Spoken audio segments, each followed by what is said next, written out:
Elite Group వారి Ixora 2.5, 3 and 3.5 BHK ultra luxurious apartments JNTU Hyderabad. మరిన్ని వివరాలకి ఈ కింది నంబర్ని సంప్రదించండి. గత నెల 29వ తేదీన రూరల్ మండలం మున్సిపేట వద్ద 16వ నెంబర్ జాతీయ రహదారిపై ఆగి ఉన్న లారీని ఢీకొట్టినటువంటి ద్విచక్ర వాహన ప్రమాదంలో రణస్థలం మండలం కొండములుగా చెందినటువంటి కోండ్రు త్రినాథ అన్నటువంటి వ్యక్తి గాయపడడం జరిగింది. అయితే బంధువులు మాత్రం హుటాహుట్టా మెడికోర్ హాస్పిటల్లో చేర్చడం జరిగింది.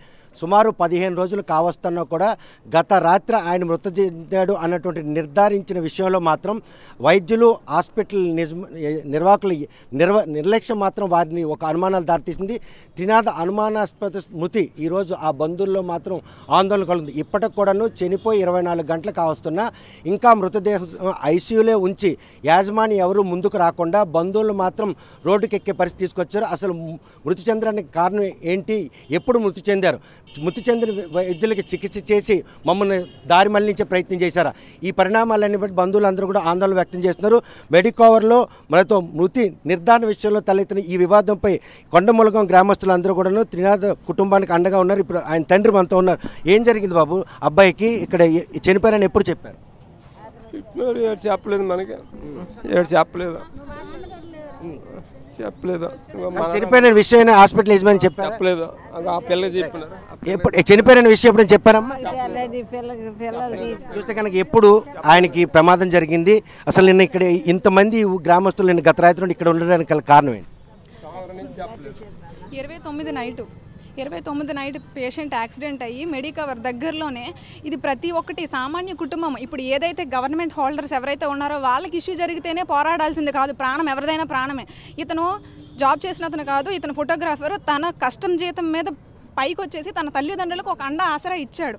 వీళ్ళు కూలి నాలి చేసుకున్నప్పటికీ ఎంత డబ్బులైనా మేము కడతాము అని చెప్పేసి ముందుకు వచ్చేసి వీళ్ళు బతికించుకోవాలని మెడికవర్లో పెడితే చావు బ్రతుకులు అయితే కాదండి, అంత రిస్క్ అయితే అది లేదు. 29th వచ్చేసిన తర్వాత ఏమొచ్చి సార్ ఫస్ట్ అన్నారు, ఏం వద్దమ్మా పర్వాలేదు, అంత రిస్క్ ఏమీ కాదు, ఫస్ట్ సర్జరీయే పడదు అని అన్నారు. అంటే డాక్టర్స్ కదా, వాళ్ళే దైవాలు కాబట్టి మనం ఏం చెప్పినా మనం వినాలి, మనము సామాన్యులం కాబట్టి సర్జరీ వద్దన్నారు. తర్వాత కాళ్ళకి చేతికి కాళ్ళకి తలకి రెండు ఒకేసారి అవుతుందని అన్నారు.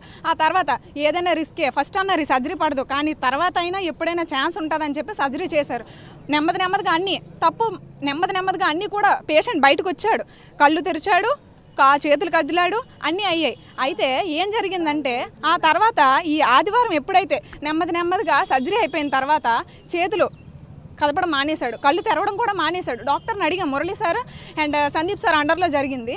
మురళీ సార్ని అడిగాం, సార్ ఇవి ఏం లేవు సార్, కళ్ళు తెరవట్లేదు, మూమెంట్ లేదు, ఏంటి సార్ పరిస్థితి అంటే, సార్ ఏమన్నారంటే, అమ్మ నెమ్మదిగా అన్నీ జరుగుతాయి, నేను సిటీ స్కాన్ చేశాను, అంతా బాగానే ఉంది, నెమ్మదిగా వస్తారు బయటికని. సందీప్ సార్ ఇన్ఫెక్షన్ ఉందమ్మా అని చెప్పేసి యాంటీబయాటిక్స్ యాడ్ చేశారు, నెమ్మదిగా అన్నీ తగ్గుతాయి అన్నారు, ఫీవర్ కంట్రోల్ చేశారు, ఇన్ఫెక్షన్ కంట్రోల్ చేశారు. ఇక్కడ మీరు గుర్తుంచుకోవాల్సిన విషయం ఏంటంటే అక్కడ ఇన్ఫెక్షన్ కంట్రోల్ అయింది. ఇక్కడ మురళీ సార్ ఎవరైతే ఉన్నారో అతని బ్రెయిన్ కూడా అంతా కరెక్ట్గానే ఉందని చెప్పారు. అయితే ఇప్పుడు అలా అని చెప్పేసి ఎప్పుడు ఈ విషయం అలా మాకు హోప్ ఇచ్చేశారు, పేషెంట్ బయటకు వచ్చేస్తారని. తల్లిదండ్రులు కూడా నా కొడుకు ఎలా ఉన్నా పర్వాలేదు, మేము పెంచుకుంటామని చెప్పి హోప్తో వచ్చేస్తే బయటికి, అతనికి క్రిటికల్ కండిషన్ అని ఎప్పుడు చెప్పారంటే మాకు మంగళవారం చెప్పారు. మంగళవారం అలాంటి క్రిటికల్ కండిషన్ అంటే ఎలాంటి క్రిటికల్ కండిషన్ అంటే అతను నొరాడు ఇంజెక్షన్ లేకపోతే హార్ట్ బీట్ అనేది అస్సలు అవ్వదు, అది లేకపోతే అతను బ్రతకడు. ఆ టైంలో మేము సెకండ్ ఒపీనియన్ తీసుకొని మేము ఏం చేయాలి సిస్టమ్ లా ఏం చేస్తుందనంటే మాకు సపోర్ట్ లేదు, వాళ్ళకి సపోర్ట్ ఉంది.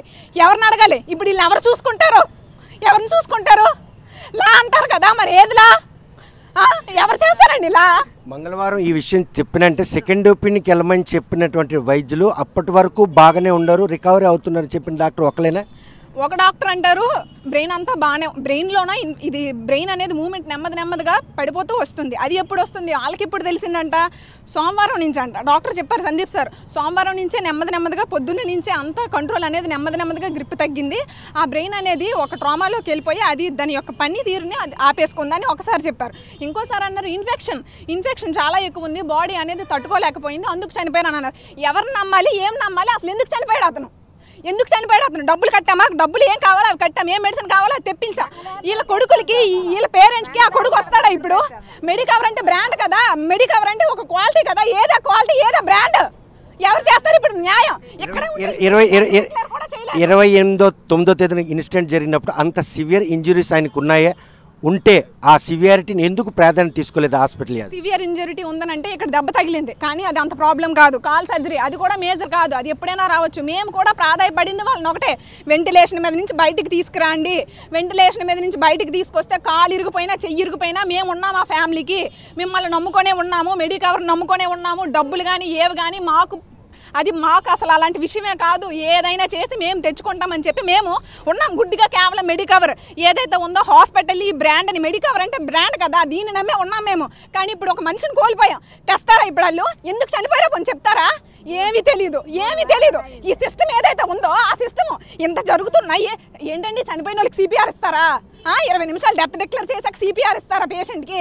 ఏదండి న్యాయం? వాళ్ళ సపోర్ట్ లేకుండా వాళ్ళేమొచ్చి వాళ్ళకి సపోర్ట్ చేస్తున్నారు. పేరెంట్స్ కంట అలా ఎందుకండి మరి ఉన్నారు? ఇంత జరుగుతున్న యాజమాన్యం ఎవరైనా వచ్చి మీకు బాసటగా నిలిచి జరిగిన డెత్ సర్టిఫికేట్ కూడా ఇవ్వలేదండి మాకు. ఏమి ఇవ్వలేదు. ఇది నేను చెప్తున్నది ఎందుకనంటే ఇది నా కుటుంబానికి సంబంధించింది కాదు. వేల కుటుంబాలు చుట్టూ పల్లెటూర్లు ఏమేమి ఉన్నాయి అవన్నీ. ప్రతి ఒక్క కుటుంబంలో ఒక గవర్నమెంట్ జాబ్ హోల్డర్ లేకపోవచ్చు, కానీ ప్రతి ఒక్క కుటుంబంలో ఒక సామాన్యుడు పౌరుడు ఉంటాడు. ఆడికి కూడా సేమ్ ఇదే ఇన్సిడెంట్. అది దరిద్రం, అది యాక్సిడెంట్లు అవ్వమని మనం చెప్పలేము, అది ఎలా అయినా జరగచ్చు. మా ఊరు పిల్ల ఉంది, మళ్ళీ సేమ్ సినారీ. ఆమె పరిస్థితి ఏంటి? వాళ్ళు ఏమి చెప్పుకోలేరు. ఇది ఎందుకంటే లాగున్నది ఎందుకంటే న్యాయం జరగడానికి, పెద్దవాళ్ళు అవుతున్నది ఎందుకంటే న్యాయం మాట్లాడడానికి. మా సైడ్ ఏ న్యాయం లేదు, నీతి లేదు, ఏం లేదు. వీళ్ళకి ఏమైనా చేస్తారా? వాళ్ళ కొడుకుని తీసుకొస్తారా? తననే నమ్ముకుని ఒక ఆడపిల్ల ఉంది, ఏమైనా జరుగుతుందా? ఏమి జరగదు, ఏమి చేయదు. ఇది మాత్రమే ఇది అవుతుంది. చూస్తే ప్రస్తుతం ఈ మృతదేహాన్ని ఇప్పటివరకు అప్పచెప్పలేదు. డెత్ డిక్లరేషన్ విషయంలో కూడా తత్సరం. ఇవన్నీ కలిపి ఈరోజు మృతదేహాన్ని తీసుకెళ్లి పోస్ట్ మార్టం నిర్వహించేందుకు అటువంటి సన్నాహాలు ఏమైనా జరుగుతున్నాయి? పోలీసులు ఎందుకు ఇన్వాల్వ్మెంట్ అయ్యారు? దానికి సమాధానం ఆ మేనేజ్మెంట్కి, పోలీస్ ఆఫీసర్స్కే తెలియాలి. నిజంగానే వాళ్ళకే తెలియాలి వాళ్ళు ఎందుకు ఇన్వాల్వ్ అయ్యారు అనేది. వాళ్ళు మాకు క్వశ్చన్ చేయాలి. అమ్మ మీకు ఇలా అయ్యిందా, ఇదా అన్యాయం జరిగిందా, మేము మీకు దండున్నాం, మేము మీకు పోరాడతామని చెప్పాలి. వాళ్ళు మమ్మల్ని అడుగుతున్నారు, మీకు ఇన్ఫర్మేషన్ చేశారట కదా, మీకు ఇన్ఫర్మేషన్ చేశారు, మీరేది అని చెప్పేసి అడుగుతున్నారు. ఏం చెయ్యాలి మరి? చూస్తే కనుక కొండములుగాకు సంబంధించిన త్రినాథ మృతదేహం విషయంలో మాత్రం ఏదైతే మృతిని నిర్ధారించాల్సిన వైద్యులు ఆయనకి జరిగినటువంటి గాయాల విషయంలో మాత్రం తత్సారం చేస్తూ వచ్చారు.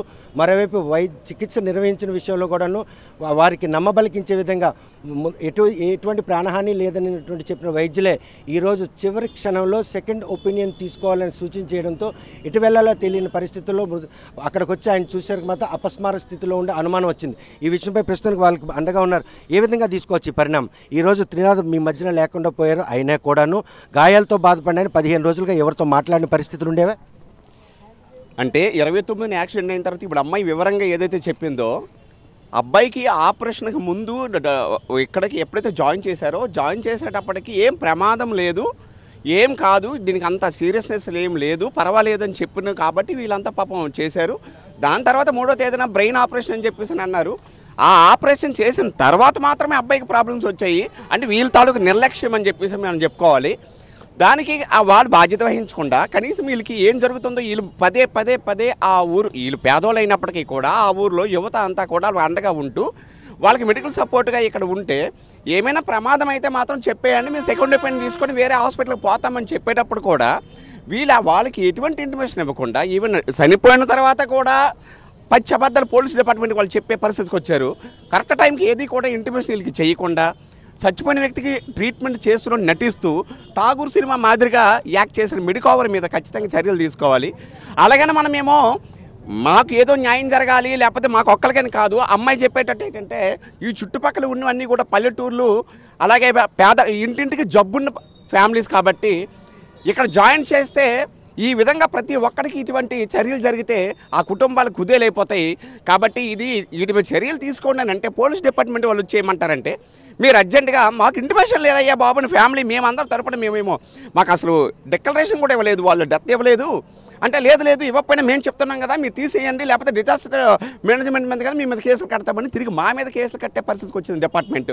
అంటే ఒక పెద్దోడికి ఒక పేదోడికి అన్యాయం, పేదోడు అయిపోతున్న పెద్దోడి వైపే కాసే పరిస్థితి ఉంటే ఇప్పుడు మేము ఎవరిని ప్రశ్నించాలి? అందుకే ఆ మృతదేహానికి పోస్ట్ మార్టం నిర్వహించేందుకు మీరు సుముఖత వ్యక్తం చేస్తున్నారా?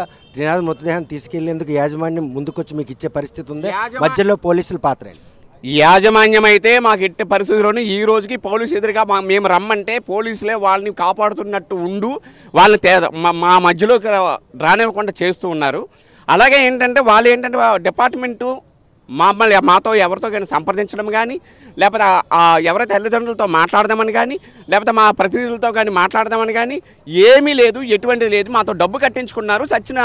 చంపేసిన బాడీని వాళ్ళు ఏం చేస్తున్నారని చంపేసినట్టు ట్రీట్మెంట్ చేశారు. కాబట్టి ఖచ్చితంగా వాళ్ళ మీద ఎస్సీ అట్రాసిటీ నమోదు చేసి ఖచ్చితంగా మెడికోవరం యాజమాన్యం మీద చర్యలు తీసుకోవాలని మాత్రం మేము డిమాండ్ చేస్తున్నామండి. ఎందుకంటే మేము ఎన్నాళ్ళైనా సరే, మేము పల్లెటూరు, ఓకే, మేము ఇక్కడైతే ఎన్ని రోజులైనా తల్లిదండ్రులతో మేము సపోర్ట్గా ఉంటాము, ఇక్కడే ధర్నాలు చేస్తాం, కానీ న్యాయం జరగాలి, ఇంకొకటిగా ఇక్కడ అన్యాయం జరగకూడదు. ఇది మాత్రం కోరుకుంటున్నాం. చూస్తే కనుక కొండములుగాంకు చెందిన త్రినాథ్ మృతి విషయంలో మాత్రం యాజమాన్యం నిర్లక్ష్యం ఈరోజు ఆ కుటుంబం పాలిటి శాపంగా మారింది.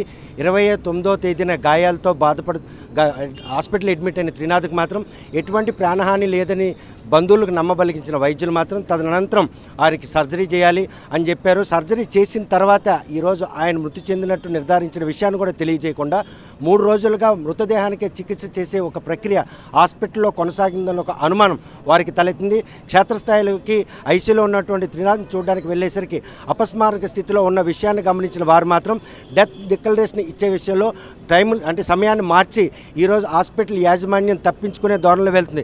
కాకపోతే ఈ విషయంలో పోలీసుల ఇన్వాల్వ్మెంట్ మాత్రం మెడికోవర్కి అండగా నిలుస్తున్నారే తప్ప బాధితుల కుటుంబాలకు అండగా నిలిచే పరిస్థితి కనిపించకపోవడం, ఇటువంటిది ఆ కుటుంబానికే కాకుండా ఏ కుటుంబంలో కూడాను ఇటువంటి అన్యాయం జరగకూడదనే ఉద్దేశంతో ఆ గ్రామస్తులందరూ కూడా త్రినాథ్ కుటుంబ సభ్యులకు అండగా నిలుస్తున్నారు.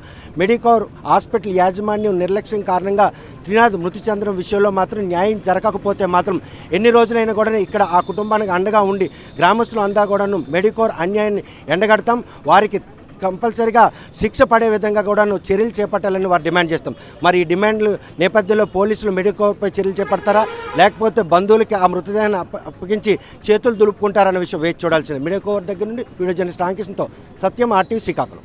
మరిన్ని వీడియోస్ కోసం ఛానల్ ని సబ్స్క్రైబ్ చేయండి. లేటెస్ట్ అప్డేట్స్ కోసం వాట్సాప్ ఛానల్ ని ఫాలో అవ్వండి. ఆ లింక్ డిస్క్రిప్షన్ లో ఉంది.